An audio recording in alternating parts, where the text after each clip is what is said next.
Opsi melanjutkan perang dirasa masih terbuka bagi Netanyahu. Gencatan senjata tahap 1 antara Israel dan Hamas yang berlaku sejak tanggal 19 Januari 2025 yang awalnya disambut baik oleh dunia kini berubah kian keruh. Di awal gencatan senjata, sudah ada 6 gelombang pembebasan sandera yang dilakukan oleh Hamas, yang juga disikapi oleh Israel dengan membebaskan ratusan tahanan Palestina dari penjara Israel. Tapi baru berlangsung beberapa pekan, permasalahan pun kembali muncul. Kesepakatan gencatan senjata berada di ujung tanduk setelah Hamas dan Israel saling ancam terkait pembebasan sandera Israel.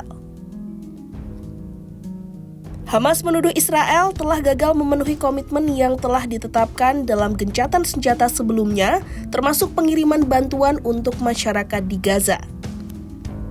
Hamas menyebut Israel tak mengizinkan sejumlah tenda, rumah prefabrikasi, dan mesin berat yang telah disepakati untuk masuk ke Gaza. Atas sikap itu, Hamas menegaskan akan menunda pembebasan sandera Israel yang rencananya akan kembali dilaksanakan pada Sabtu 15 Februari 2025. Ancaman yang dilontarkan oleh Hamas ini pun membuat Perdana Menteri Israel Benjamin Netanyahu naik pitam. Netanyahu berjanji akan melanjutkan perang apabila Hamas tak mengikuti aturan dalam gencatan senjata yang telah disepakati, serta memerintahkan tentara Israel untuk bersiaga di sekitar Gaza. לאור הודעת החמאס על ההחלטה שלו להפר את ההסכם ולא לשחרר את החטופים שלנו, הנחיתי אמש את צה"ל לצבור כוחות בתוך רצועת עזה ומסביב לרצועת עזה. הפעולה הזאת מתבצעת בשעות אלה, היא תושלם בזמן הקרוב ביותר. Mesir dan Qatar memecah kebuntuan alotnya negosiasi gencatan senjata. Hamas akhirnya melepas 3 sandera Israel sesuai dengan jadwal. Ratusan sandera Palestina juga dibebaskan dan kembali ke Gaza. Seorang pejabat Israel menyebut negosiasi gencatan senjata tahap 2 tengah berlangsung antara Tel Aviv dan tim perunding dari Amerika Serikat. Meski demikian, opsi melanjutkan perang dirasa masih terbuka bagi Netanyahu.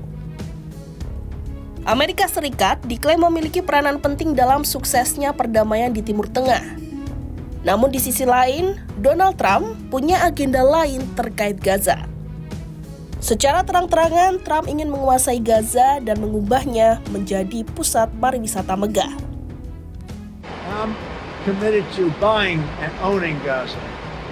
As far as us rebuilding it, we may give it to other states in the Middle East to build sections of it.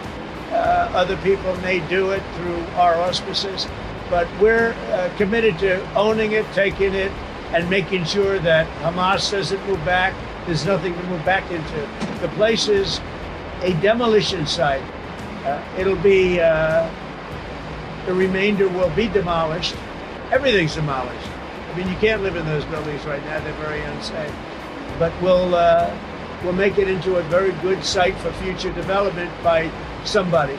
We'll let other countries develop parts of it. It'll be beautiful. People can come from all over the world and live there. But we're going to take care of the Palestinians. We're going to make sure they live beautifully and in harmony and in peace, and that they're not murdered. This has been the most dangerous site anywhere in the world to live in.